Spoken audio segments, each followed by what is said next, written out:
American men are stuck in what's been dubbed a friendship recession. The number of friends Americans have is dwindling. A new advisory on loneliness as a health issue. 20% of single men now saying they don't have any close friends. Loneliness is an epidemic of its own. I've never had a friend.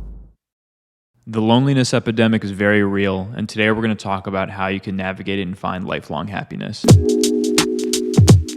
First, I want to address a common theme our culture is pushing right now, and that's the notion around you don't need a girl, you don't need a man, you don't need friends, friends are toxic, too much drama, no friends, no problems, all that sort of stuff. I want to unpack this a little bit and explain my mixed feelings on the sentiment. After I sat with this for a while, I actually think these people are partially right depending on the meaning and intent behind these words, and I'll explain that argument in a little bit. But initially, I don't think someone could hold such a contradictory to human nature belief if they've never really experienced a mutually supportive, loving, respectful relationship before. And when I say relationships, I mean friends, partners, family, all the types of relationships that share the same common traits of love, acceptance, trust, and support. It's no secret that healthy relationships are one of the strongest indicators of living a long, healthy, happy life. Based on the groundbreaking research that came out of what's known as the Harvard study, where they tracked a group of people over 80 years measuring what made them happy and healthy, the findings show us that, contrary to what people think, it's not career achievement or exercise or a healthy diet. Instead, one thing continuously demonstrates its broad and enduring importance: good relationships. Another good quote coming out of the study was, "Close relationships, more than money or fame, are what keep people happy throughout their lives. Those ties protect people from life's discontents, help to delay mental and physical decline, and are better predictors of long and happy lives than social class, IQ, or even genes." This is great news for all my genetically disadvantaged fellas out there. There is hope. But it can also be kind of intimidating because it shows us that we do need people, and I don't think you can go full stoic mode and live a long, healthy life without good relationships. And given the fact that loneliness is a rampant issue in our society, this can be a bit unnerving. One last important piece of data coming out of a report from the U.S. Surgeon General's advisory was that lacking social connection can increase the risk for premature death as much as smoking up to 15 cigarettes a day.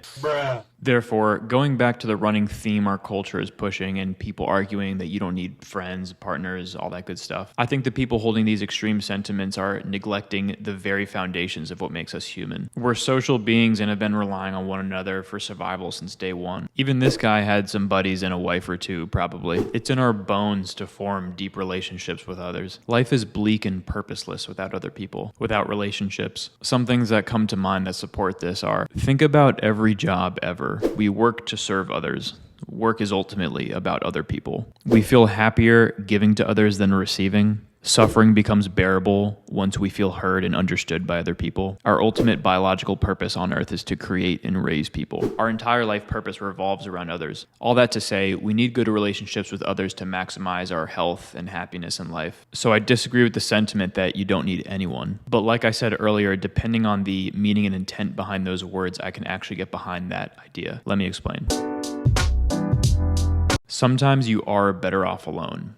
Temporarily. Bad relationships are worse than being alone, but when we're lonely, we crave social interaction and validation from others. We can feel desperate, needy, and we'll choose to spend time with some not so great people just to scratch that itch and satisfy that need, kind of like an addict. We'll choose the short-term gratification so we temporarily don't feel so down bad, even though we know those relationships are dead ends and won't fix our problems in the long term. It's hard to know what to do because we feel trapped. We want good relationships, but the relationships we have aren't what we want, but we keep going back to them because we need something. So what's the solution? Let us unpack.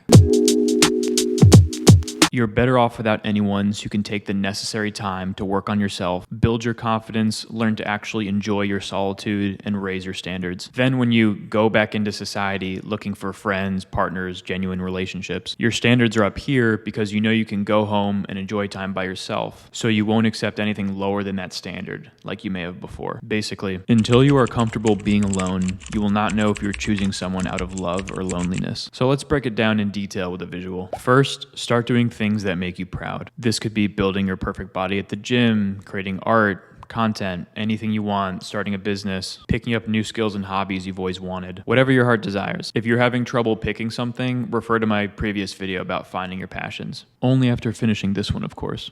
Doing things that make you proud will build up your confidence because you'll be trying new things, learning, improving, and finding joy and excitement in your progress. You'll remind yourself of your self-worth and what you can bring to the table in life. This will then raise your standards in regards to the types of people you choose to invest your time, money, and energy into. Because once you value yourself and your time, you won't entertain a relationship that's less than what you already have with yourself. You're fine letting those unfulfilling relationships pass you by because you know you'd rather find something better, and in the meantime, you can go home and enjoy your solitude, and you spend time improving yourself and making yourself proud by pursuing the things you're interested in and are passionate about. Then, once you've established a good relationship with yourself and have a solid self-esteem, when you enter society again to find friends or a partner, you'll naturally start gravitating towards people who want the same thing as you. You'll consciously or unconsciously weed out the types of people you may have entertained investing energy into before, and you'll connect with people who share the same self-confidence, self-respect, and passion for mutually beneficial relationships that lead to growth and fulfillment. Essentially, you'll connect with people who want to have a relationship with you but don't need to have a relationship with you, and you should feel the same way. These people are not needy, and they're comfortable in their solidarity just like you, but desire a complementary, fulfilling friendship or partnership. By developing the superpower of genuinely enjoying your solidarity as opposed to dreading it, your happiness isn't going to be fluctuating up and down based on the status of your relationships. You'll have the power to endure fallouts and temporary social isolation because you've mastered the most important relationship of all,